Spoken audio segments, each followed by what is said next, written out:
Eu acho que quando eu decidi fazer letras, eu não tinha essa ideia, né? Não tinha um escritor lá. Não havia. Mas depois surgiu, né?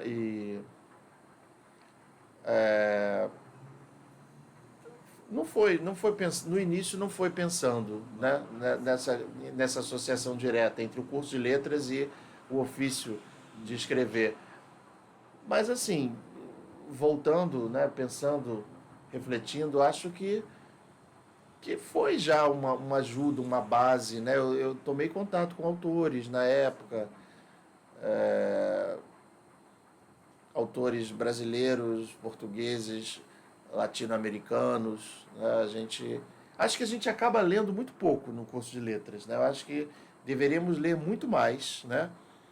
A carga horária eu acho que é insuficiente, assim, a gente acaba lendo pouca literatura, né? Porque o curso de letras é um curso que precisa dar conta de muitas demandas, né? Nós temos a língua portuguesa, porque nós não temos um curso que seja exclusivamente de literatura, né? Você tem português de literaturas, então você tem que ter toda essa parte também de língua portuguesa, linguística, né?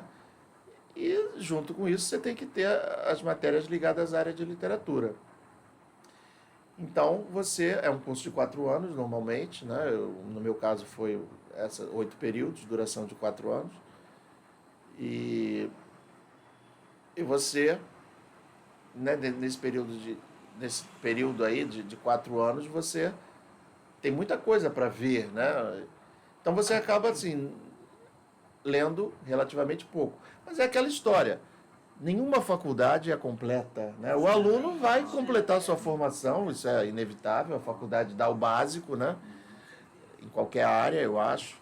Então o aluno depois vai continuar, né? Ele teve ali aqueles ensinamentos importantes que ele vai levar para a vida, que vão ser úteis de alguma maneira, mas depois ele vai lendo, vai completando sua formação, né? Vai descobrindo muita coisa sozinho, vai fazendo até mesmo cursos, oficinas. Eu acho que as oficinas que eu fiz, que foram oficinas livres, complementaram a minha formação do curso de letras. Nas oficinas, eu tomei contato com vários autores, principalmente autores mais contemporâneos, que a academia ainda acaba privilegiando, né, os clássicos, né? Não há um espaço tão grande na academia para autores mais novos. E nas oficinas, sim, frequentemente, né, eu acho que há uma distribuição melhor. Você trabalha com todo tipo de autor, autores contemporâneos, né, autores clássicos. Então, assim, né, as oficinas literárias que eu fiz, claro que sem dúvida eu posso afirmar isso, que complementaram a minha formação, de uma certa maneira. Essas Né? oficinas você fez depois que você já estava na formação? Sim, sim. Depois, foram posteriores. Né? E sim, né? Então, e aí você vai lendo também sozinho, vai descobrindo. Aí vai de cada um, né? Querer se aprofundar naquilo, descobrir aquele autor e gostar, e quer ler uma obra, quer ler outra, quer ler tudo do autor, né? Se for o caso. E assim vai, né? E assim. Vou te cortar um pouquinho. A gente está falando tanto aqui você agora é escritor, né? E essa coisa da oficina, da formação, etc. Dê mais um conto pra gente. Lê mais um conto. Vamos ver aqui. Só vou até... Esse eu vou filmar. O outro você não filmou? Aquele primeiro não. Não, tá filmado aqui. Vou filmar com o celular. Tá. Porque esse aqui já vai direto. Só um instantinho. Ok. Olha. Então, esse conto se chama Mariângela. Mariângela! Mariângela! Que foi, inferno? Você não vê que eu tô ocupada na cozinha? O macarrão tá no fogo, acaba queimando. Tô com sede. A água da jarra já acabou? Só tem um pouquinho, pega mais pra mim. Tá aqui a sua água. Agora vê se me deixa trabalhar em paz. Você me chama o dia inteiro, caralho. Que merda. Você não percebe que eu preciso de ajuda? Não faço de propósito, tenho dificuldade para andar. Sabe o que eu acho? Que você aumenta as coisas. É claro que você pode andar. Vai devagar, mas vai. Você se encosta porque tem a trouxa aqui para fazer tudo. Mariângela, eu tenho 80 anos. E daí? A dona Selma do 802 tem 90. 90! E faz tudo sozinha dentro de casa. Vai ao supermercado e volta carregando um monte de bolsa pesada. Vai ao bingo, à seresta, ao cinema e ainda faz curso de pintura em cerâmica. Eu caí. Você esqueceu que eu caí? Depois do tombo. Tá bom, chega dessa conversa. Qualquer dia eu sumo daqui. Não estou aguentando mais. Mariângela, atende o telefone. Mariângela, você não vai atender? Deixa essa porcaria tocar, que não estou afim de falar com ninguém. Deve ser engano, ninguém liga para cá mesmo. Atende, Mariângela, pode ser o doutor Guilherme. Eu preciso muito falar com ele. O doutor Guilherme nunca liga para cá. E quando a gente telefona, ele manda a secretária dizer que não está ou que está ocupado. Aquele é outro que também não te aguenta. Você estressa qualquer um com essas lamúrias. Mariângela, me leva ao banheiro. Xixi ou cocô? Xixi. Já não falei para você usar a comadre?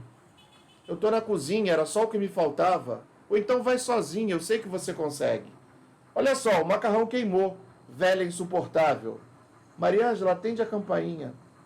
Oi, dona Selma, tudo bem? Tudo ótimo. Eu passei rapidinho, não quero incomodar. Fiz um bolo de laranja e trouxe um pedaço para vocês. Dá um abraço na sua mãe, tá? Ok. Muito bom. Agora uma curiosidade. O livro são um nome de pessoas, né? Sim. Quem nasceu primeiro? O nome da pessoa e depois veio a sua personalidade, ou a história e depois tu foi batizado? Eu acho que já vinha o nome. Já tinha. Vinha o nome, né? E em geral, né? Talvez um outro caso, né, tenha fugido a isso, mas acho que normalmente vinha o nome. Às vezes eu acabava mudando também o nome. Muitas vezes o nome não tem nenhuma significação especial. Às vezes até tem alguma coisa, né? Por exemplo, tem um conto aqui que é Rafael, que é uma criança de 8 anos, né? E aí eu queria que fosse um nome assim de anjo, né? Enfim. Tem um outro conto também, Vitória, que eu acho que também tem alguma coisa a ver com Vitória, né? E aí escolhi esse nome em função disso. Mas muitas vezes o nome é aleatório, né?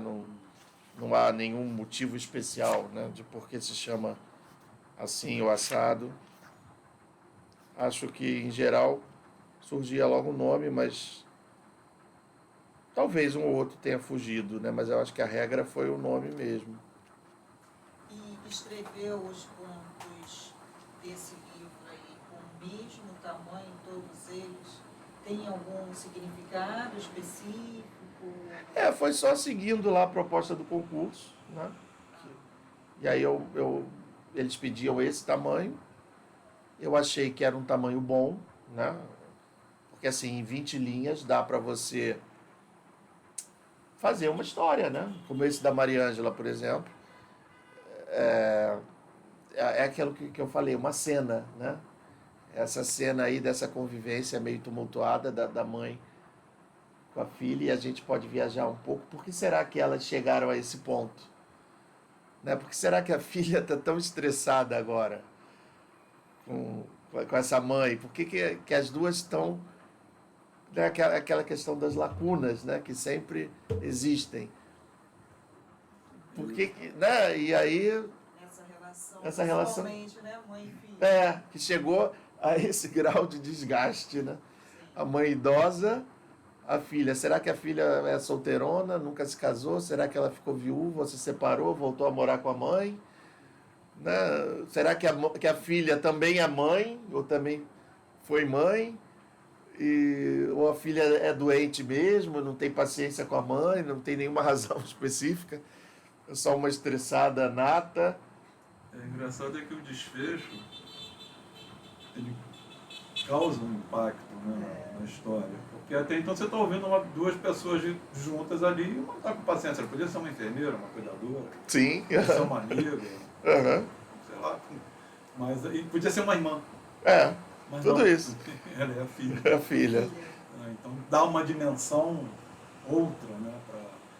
possibilidade de... E aí essa dona Selma, que é a vizinha, provavelmente, né, como em algum momento lá é mencionado, ela tem uma vida ativa, resolve tudo sozinha, é até mais velha que a personagem aí, a mãe, e é uma espécie de contraponto, né? Sim, foi simplesmente levar Um bolo, né?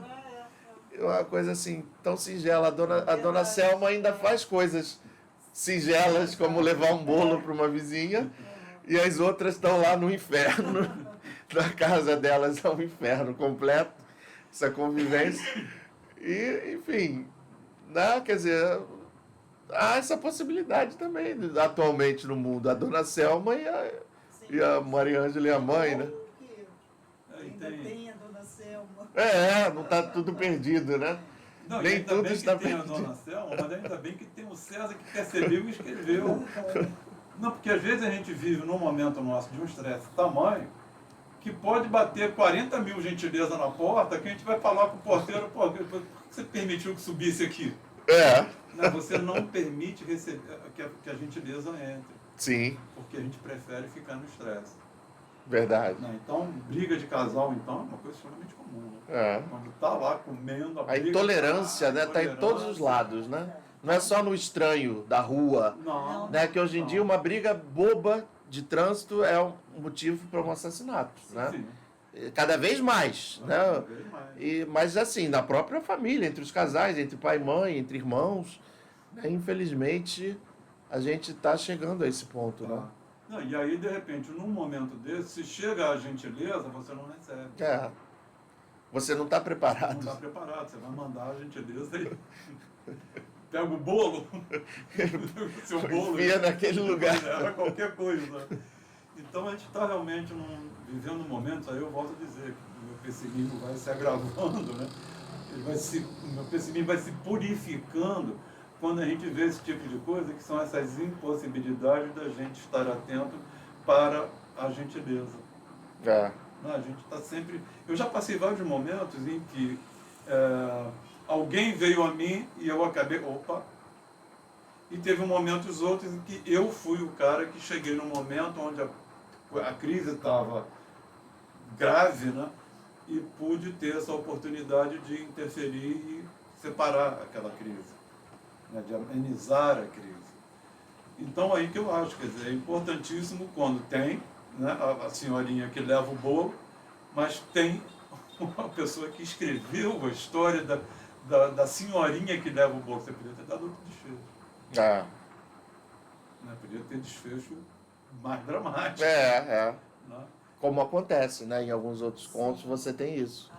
Né? Essa coisa mais dramática, como você falou, né? Mas aí até que tem uma lufada de esperança, sei lá, uma lufada de ternura até, né? De ternura. A dona Selma, sei lá, deve ser uma fofa essa dona Selma, né? Até eu tô querendo conhecer a dona Selma, queria que ela me desse bolo, deve fazer um bolo ótimo também. Enfim. Mas é realmente bem interessante isso. E são essas possibilidades. Mas a pergunta, quando eu fiz a você, né? Quem nasceu primeiro? Bem, normalmente meus são poemas, né? E prosas poéticas. E eu parto sempre do tema. Vem o tema, vem o poema. Mas há muito tempo eu fui escrever uma peça para teatro. Um curso de teatro também. Certo.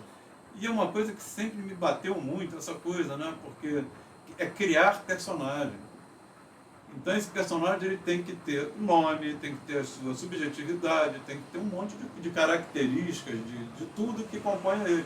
E isso não é uma coisa que você escreve em 5 linhas. Ele tem que desenvolver aquilo. Eu acho impressionante, eu fico fascinado com isso. Quando Gabriel Garcia Marques, de novo, né?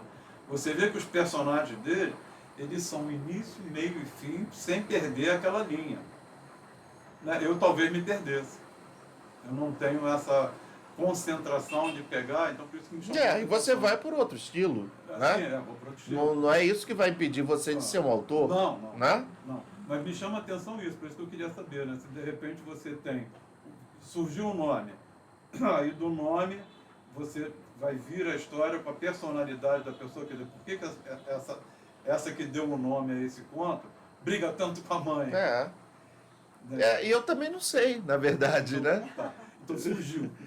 Na verdade, assim, a gente até falou as possibilidades. Ela pode ser uma estressada nata.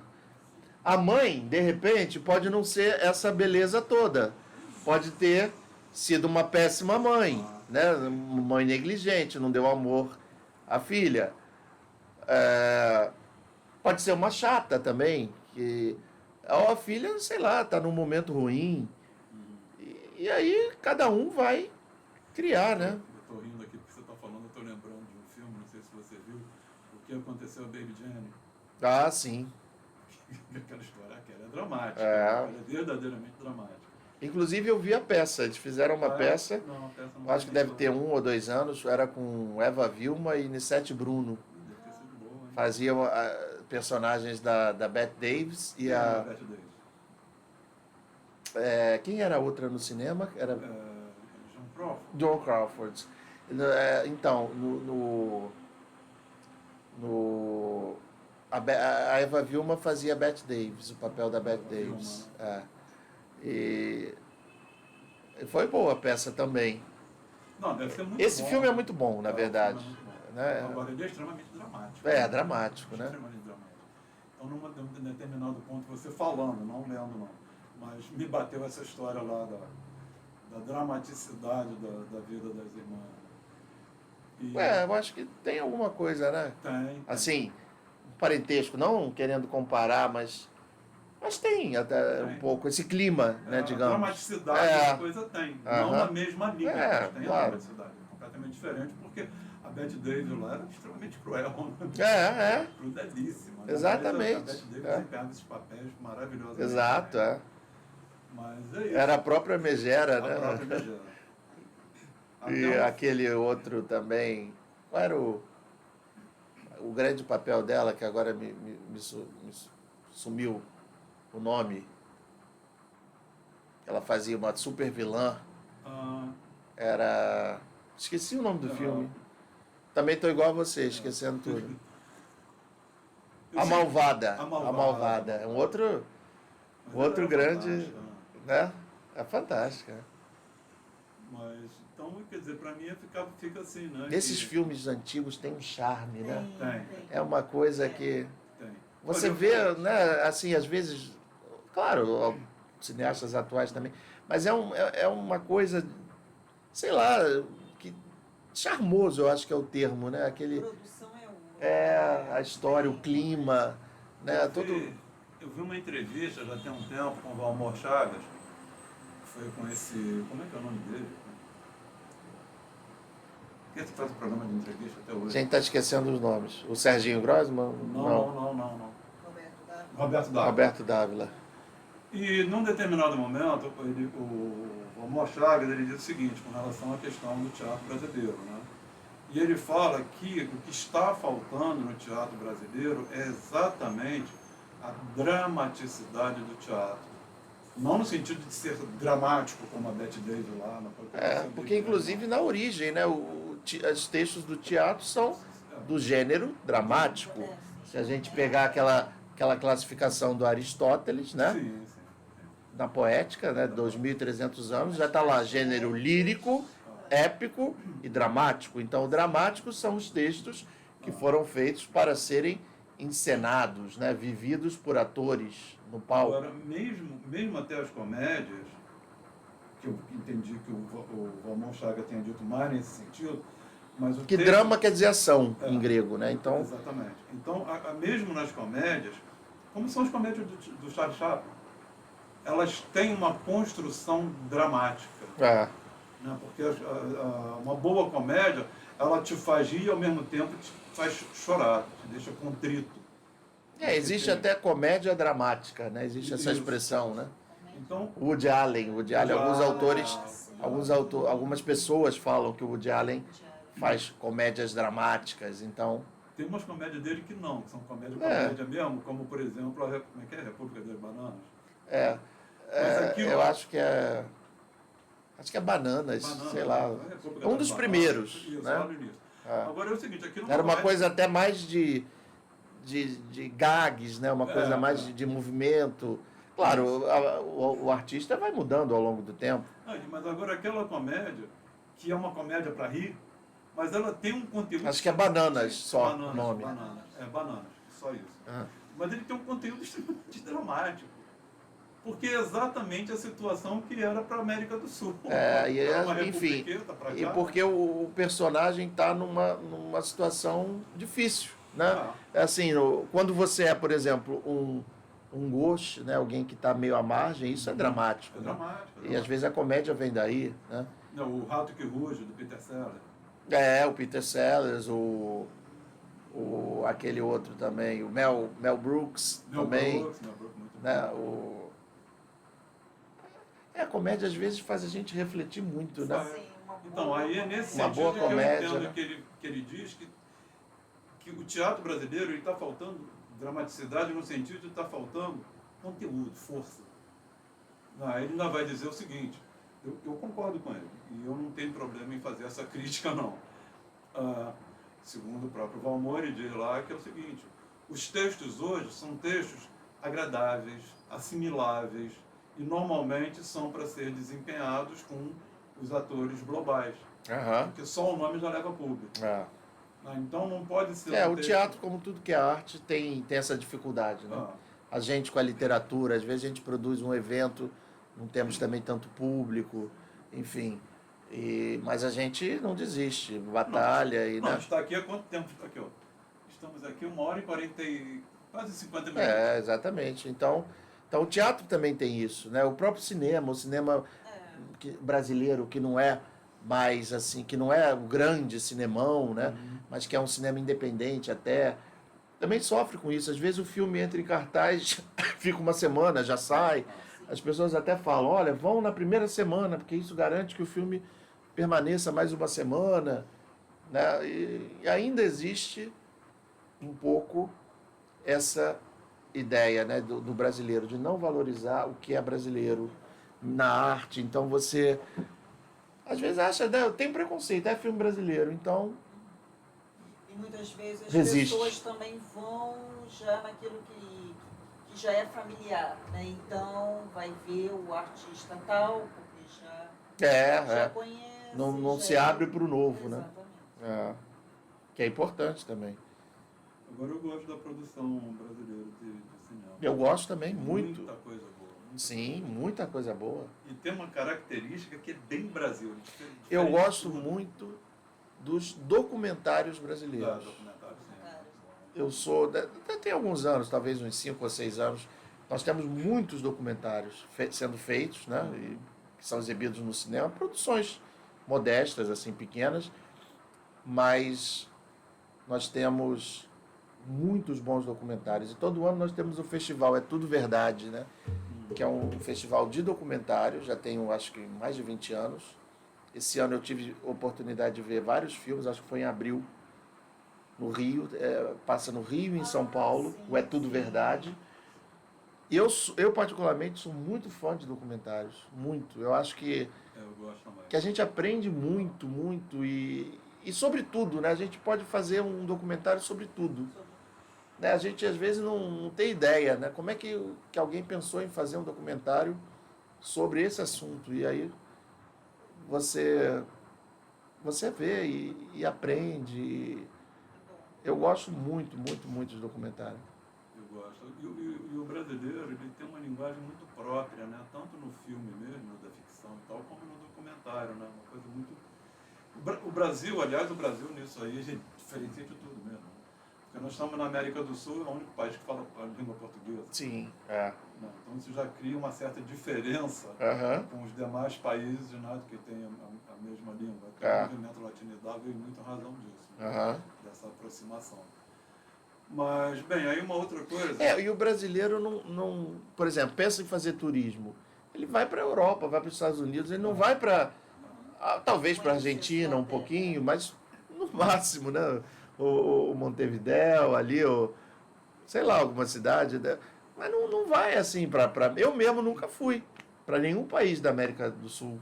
Eu fui na Argentina. Né? Nem a Argentina, eu nunca fui. Eu já fui à Europa, já até morei um tempo na Itália, mas, enfim, também nunca fui aos Estados Unidos. Ah, tá aí. Você foi na Itália. O Manzolino vem de onde? Então, é da Itália. Da Itália, né? Você... Dizem que há uma influência do espanhol também na palavra, mas é um sobrenome assim, que parece que da Itália, que se espalhou para vários lugares. Inclusive, com a questão do Facebook, eu estou descobrindo vários Manzolillo em vários lugares do mundo. Tem no Uruguai, tem nos Estados Unidos, na Argentina, no Brasil, na própria Itália, né? Enfim, basicamente, tem encontrado assim pelo Face, né? Vários Manzolillo. Mas a tua ascendência tem algum italiano? O meu pai, né? Meu pai, Nossa. que já é falecido, meu pai era italiano, né? Nasceu numa cidadezinha muito pequena, né? Chamada Teggiano, que fica na província de Salerno. Salerno tem um porto que tem um certo, assim, algumas pessoas conhecem esse porto de Salerno. Fica perto de Nápoles, Salerno. É 40 minutos de trem para Nápoles, né?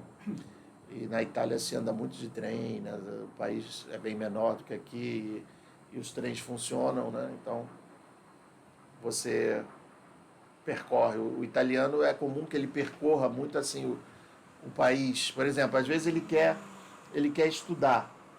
Ele quer estudar um determinado curso, mas ele mora em Pisa e esse curso é oferecido em Nápoles. Aí ele vai, né? E fica lá naquele tempo, ele aluga uma casa. Os aluguéis na Itália são feitos de boca e às vezes divide com outros alunos e naquele momento ele fica morando lá, naqueles 4 anos, digamos, de duração do curso. Depois ele volta para a casa dele, né, para a família dele. E isso é comum, na Itália acontece bastante isso. Os italianos circulam muito mais pela Itália como um todo, né? E aqui às vezes não, né? Às vezes é tudo mais difícil, é mais longe, é um país muito maior, a gente não tem trem que possa fazer essa ligação, né? E às vezes é mais caro fazer turismo no Brasil do que para fora. Tudo isso, é verdade. É mais caro. Bom, e além do que, tem uma questão do status, né? Muito mais interessante você dizer que esteve na Europa do que esteve em Pernambuco. Para muita gente. Sim, sim. Gente. Tem essa ideia. Acontece isso sim. Que realmente não valoriza, né, o que tem aqui. Eu acho o Brasil fantástico. Mas eu gostaria de conhecer o Brasil. É rico, né? São muitos países aqui dentro, né? Eu acho que o país, talvez com a maior diversidade assim, do mundo, né? E uma cultura rica, né? riquíssima. Muito rica, muito variada, né? Eu tinha muita vontade de conhecer o Brasil inteiro mesmo, né? Conheço poucas Eu coisas. também conheço relativamente pouco, posso dizer, né? Mas é um país e tanto, né? Eu morei na Bahia, na Arraial da Ajuda, lá em Porto Seguro. Então você vê a questão cultural, a diferença, a relação do baiano com as coisas, com o tempo, né? A própria questão do baiano é completamente diferente do nosso. Né? A gente é a mesma terra, né? Verdade. Mas lá é completamente diferente. Né? É. Eu gosto muito da produção brasileira. É. Eu gosto muito, muito. Eu gosto também da produção cultural, eu gosto do cinema, do teatro, da literatura, da música. A música então nem se fala, né? É uma música reconhecida até fora, né? Dos botiquinhos, dos becos, de tudo isso. Que faz parte da cultura, né? Da cultura, tem coisas fantásticas. Né? Tem uma historinha que eu vou contar aqui, sempre me foi dita como verdadeira e eu não vou duvidar, né? Um amigo meu, Wilton, né, ele estava em Nova Iguaçu, ele estava num bar com os amigos, e lá ele não parava de falar do velho mestre aniceto do Império Serrano, que foi um dos fundadores da Império Serrano, ele era, né, já faleceu, partideiro, mestre do Partido Alto. E ele não parava de falar, né?